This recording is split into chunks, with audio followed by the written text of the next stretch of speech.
ನೋಡ್ಲಿಕ್ಕೆ ಕ್ಯೂಟ್ ಆಗಿರೋ ಈ ಹುಳ ರೇಷ್ಮೆ ಹುಳ ಅಂದ್ರೆ ನೀವು ನಂಬ್ತೀರಾ? ಹೌದು, ಇದು ಟಜಾರ್ ರೇಷ್ಮೆ. ಎಷ್ಟು ಜನಕ್ಕೆ ಇದ್ರ ಬಗ್ಗೆ ಮಾಹಿತಿ ಗೊತ್ತು? ದಯವಿಟ್ಟು ಕಾಮೆಂಟ್ ಬಾಕ್ಸ್ ನಲ್ಲಿ ತಿಳಿಸಿ.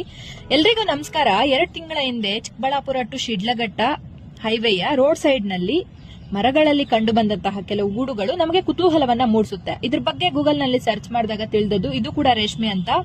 ಮತ್ತೆ ಈ ತಳಿ ನೈಸರ್ಗಿಕವಾಗಿ ಬೆಳೆಯುವಂತ ತಳಿ ಅಂತ ತಿಳಿದಾಗ ನಮಗೆ ಸಿಕ್ಕಂತಹ ಗೂಡುಗಳನ್ನ ಸಂರಕ್ಷಿಸಿ ನಮ್ಮ ತೋಟದಲ್ಲಿ ತಂದಿಟ್ಟಿದ್ವಿ. ಇದಾದ ನಂತರ 2 ತಿಂಗಳ ಬಳಿಕ ನಮಗೆ ನಮ್ಮ ತೋಟದಲ್ಲಿ ಯಾವುದೇ ಗೂಡುಗಳು ಕೂಡ ಕಂಡು ಬರೋದಿಲ್ಲ. ಬದಲಾಗಿ ಪೀಪದಲ್ಲಿನ ಚಿಟ್ಟೆಗಳು ಪಕ್ಕದ ಮರಗಳಲ್ಲಿ ಮೊಟ್ಟೆ ಇಟ್ಟಿರುವುದು ಕಂಡು ಬರುತ್ತೆ. ಮತ್ತೆ ಹುಳ ತಿನ್ನೋದು ಕೂಡ ಅದೇ ಸೊಪ್ಪನ್ನ. ಮರಕ್ಕೆ ಏನಿಲ್ಲ ಅಂದ್ರೂ ಕೂಡ 2ರಿಂದ 3 ಕೆಜಿ ಗೂಡಿತ್ತು.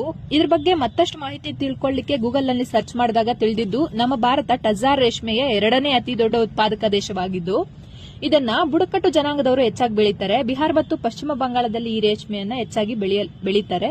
ಇದರ ಉಪಯೋಗಗಳನ್ನು